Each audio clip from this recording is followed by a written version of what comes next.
بنبدأ الحلقة وأرينا بتقرر تروح غرفة سيسيليا. سيسيليا، أنا عايزة أتكلم معاكي شوية. طيب طالما ما رضيتيش أنا هدخل. بتدخل غرفتها لكنها مش بتكون موجودة. بتوصل لمكان المراسم وبيكون شكلها تعبان. اه، حاسة بإرهاق كامل. أكيد بسبب إني ما كنتش برتاح خالص، خاصة بعد احتفال الليلة الماضية. الحمد لله إن الحفل انتهى بسلام والأمر انتهى بشكل جيد. المفاجأة بقى إن هي بتلف بتلاقي أرينا أختها موجودة في المكان. ايه ده؟ أختي، ايه اللي جابك هنا؟ اشمعنى انتي دونا عن الناس؟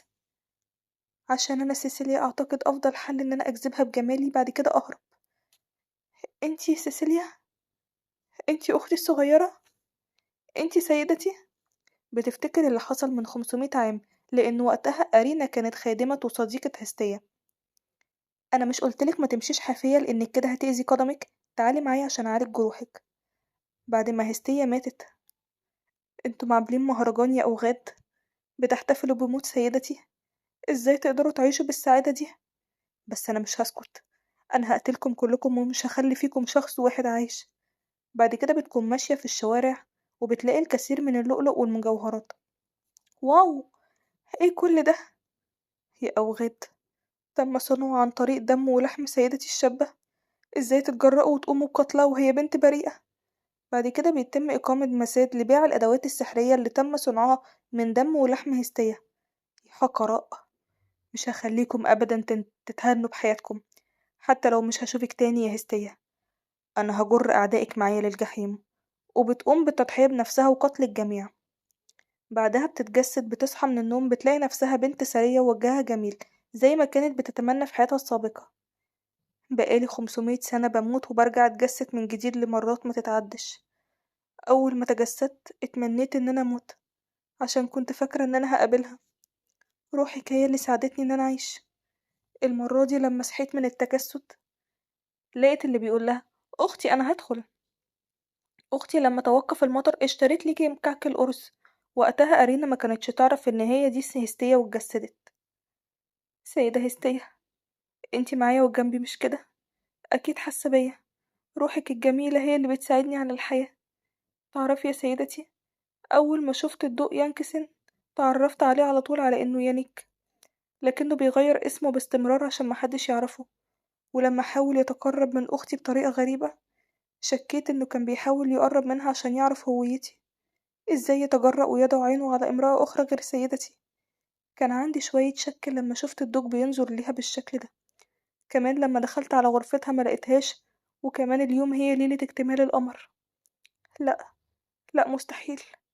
معقول طول الوقت ده كانت هي؟ انتي يا سيدتي؟ ايه ده؟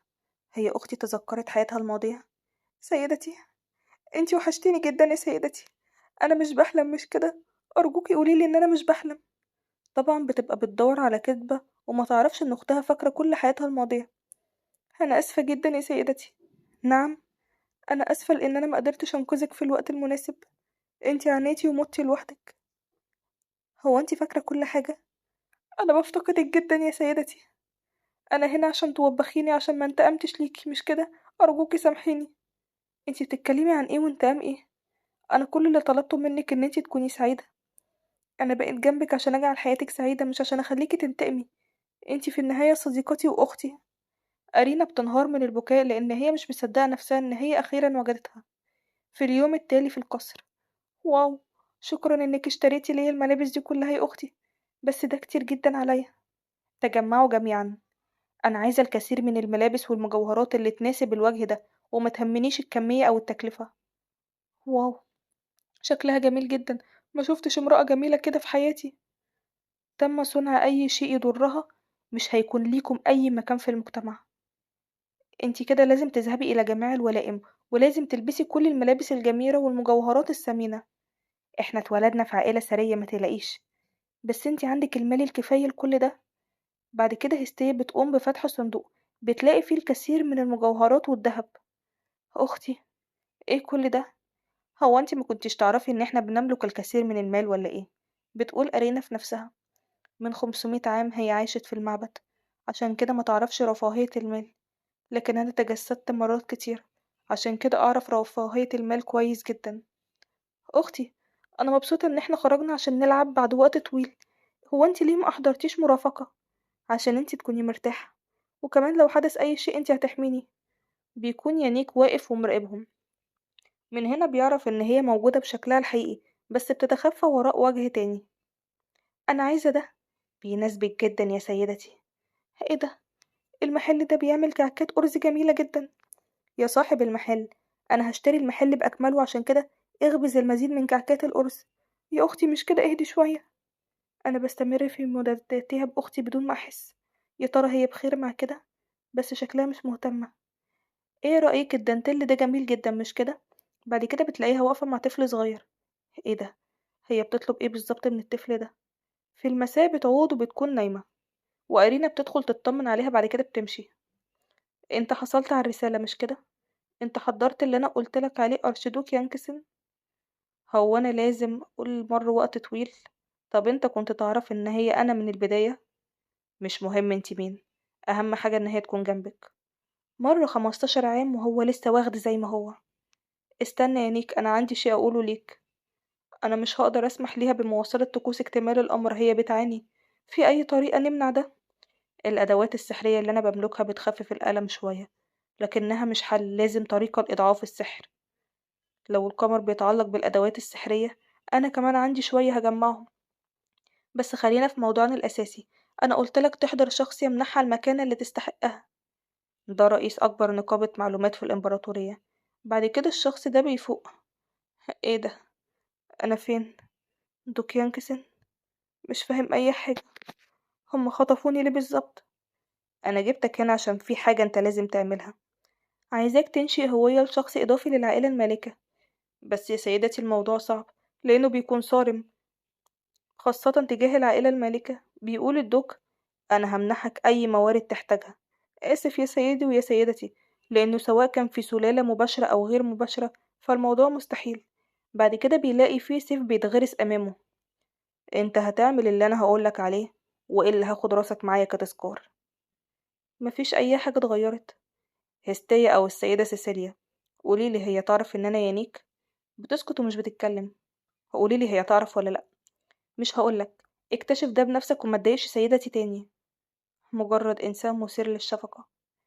الحمد لله إن هي ما تعرفش إن أنا يانيك، لأنها أكيد لو عرفت هتكرهني. قبل ما تعرف أي شيء، لازم الأول أفوز بقلبها. بتقولي إيه؟ صاحبة السمو الملكي طلبتني لقلعتها؟ أيوة يا سيدتي. جاءت السيدة كونراد بنفسها، وهي الشخصية الأقرب للأميرة. خليكي انتي، أنا هروح وأقعد ليكي تاني. أساعدك في ارتداء ملابسك؟ لا لا، ارتاحي انتي بس عقبال ما أرجع. الأيام دي بتتواصل مع الأشخاص اللي رتبتهم عالية. أتمنى ما يكونش في أي مشكلة. الفترة دي أنا بس باكل وبنام على السرير. يا سلام على الراحة. بعد كده بتسمع صوت الخيل. أكيد أختي عادت. بتنظر من الشرف على أمل إن هي تلاقي أختها. بتلاقي الأرشيدوك. بعد كده بينظر ليها من الأعلى. يا ربي أعمل إيه؟ ده شافني. طب أعمل إيه دلوقتي؟ من المقبول إن هو يشوفني بالشكل ده ولا إيه؟ يا ربي لازم أفكر في طريقة. بتفتكر لما كانت بتتكلم مع أختها وبتقول لها: الدوق واضح إن هو مهووس بيا بطريقة جنونية. طب إيه رأيك نقوله إن سيسيليا ماتت؟ فكرة حلوة. وبعدها نذهب إلى الأماكن اللي انتي كان نفسك تزوريها. لما أقوله إن سيسيليا ماتت ساعتها هرفضه بكل عزم. أعتقد إن هي فكرة فاشلة. ولو قلت إن سيسيليا ماتت، هيلفت النظر بالكامل. أنا لازم أسوي مع الأمر ده. إيه ده؟ سيسيليا، انتي عدتي إمتى؟ جيتي في الوقت المناسب. الدوق الأكبر جاء لرؤيتك. زي ما توقعت، جه عشان يشوفني. بعد كده بتروح تفتح الباب بالراحة، وهو بيكون باصص على الباب منتظرها. مرحبا بيك يا سيدة سيسيليا. مرحبا بيك يا دق. واو، شكله مبهر اليوم كمان. خلاص كفاية تحية، تعالي معايا أنا هرشدك. نعم؟ يرشدني ازاي؟ ده منزلي أنا. قوليلي عاملة ايه؟ الحمد لله بخير، وانت عامل ايه؟ يا ربي ايه ده؟ هو مش المفروض نجلس أمام بعض؟ وبعدين هو ماسك ايدي بالشكل ده ليه؟ أنا متوترة جدا. انتظرت يومين بعد ما تعبتي، لكن ما كانش فيه أي رسالة منك، عشان كده جيت عشان أشوفك. آه، أنا نسيت التمثيلية اللي أنا عملتها عليه كانت مجرد كدبة. قوليلي، انتي بتشعري بتحسن دلوقتي؟ أيوة الحمد لله. طيب الحمد لله. بتقول في نفسها: هو هيستمر في إمساك إيدي بالشكل ده؟ يا سيدي، انت ما عندكش أي أعمال أخرى؟ أعمال أخرى؟ لو كنتي بخير تعالي معايا نتمشى مع بعض عند القلعة. ايه؟ نتمشى مع بعض؟ ايه ده؟ هو الراجل ده فعلا هيجبرني على الزواج منه ولا ايه؟ في الحقيقة انا اسفة بس انا مشغولة. هو انتي بتكرهيني للدرجة دي سيسيليا؟ نعم، بتقول في نفسها. انا لسه حتى ما خلصتش كلامي. قوليلي في اي شيء عاجبك فيا. بعد كده بتقول في نفسها. غمضي عينك وقولي لأ. ايه ده؟ هو بينظر ليا كده ليه؟ وجهه جميل جدا، بس انا لازم اقوله لأ ولو لمرة واحدة بس. بيقول في نفسه. هي معقول تكون بتكرهني للدرجة دي؟ انا لازم الاقي طريقة اتقرب منها، لازم الاقي. لو مش عايزة كده ارجوكي حتى اقبلي مني الهدية دي. ياه، اخيرا قفلت يدي. بعد كده بيقوم بفتح صندوق امامها. ايه ده؟ انا حاسة ان في سحر بيخرج من الصندوق ده. دي الادوات السحرية اللي انا جمعتها. كان في اكتر من كده، بس ما قدرتش اجمع الا قليل. بتقول في نفسها. بس ده كتير جدا. اعتقد ان هو ممكن يزيل كل الالام اللي بشعر بيها. انا هحضر الباقي الى القلعة، كنت عايزة اديكي شيء يعجبك. عشان كده انا دعوتك الى القلعة. سيادة الدوق. على فكرة انا اقدر امشي. انا بس مش عايزك تأذي نفسك. بيقول في نفسه. انا بس عايز اشبع رغباتي. صدقني مفيش اي مشكلة، نزلني. قلتلك لا مش هنزلك. ايه ده؟ الشخص ده مجنون وبيبالغ جدا. خلاص انا هستسلم لان هو قال ان هو هيعطيني ادوات سحرية.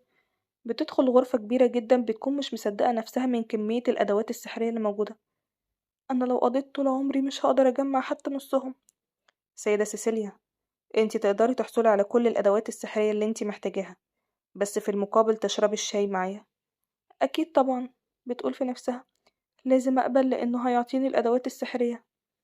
انا هكتب مذكرة بجمع الاشياء اللي انتي خدتيها. هو من المقبول اللي انا اعمل كده؟ ده مجرد اجراء شكلي، اكيد مش هعمل حاجة بالورقة دي. ايه ده؟ طب وليه هتكتب كل شيء في الورقة الدموية دي؟ عشان ده الورق الوحيد اللي عندي. بيقول في نفسه.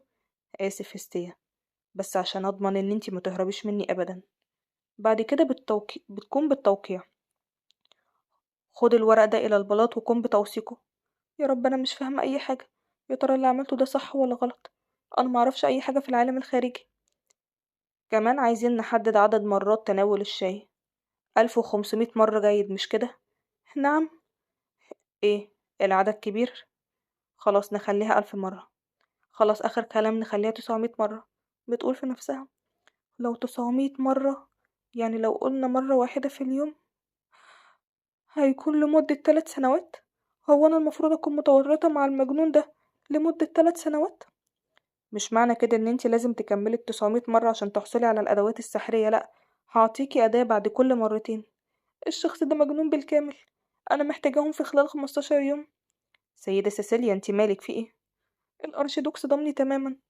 بعد فترة بتقول. أوف، الشخص ده مش معقول تماما. كنت مجبرة إن أنا أرتدي الفستان اللي أعطاه ليا كهدية، والمفروض إن هو يحتضنني دايما بالشكل ده. بعد كده بيقول في نفسه.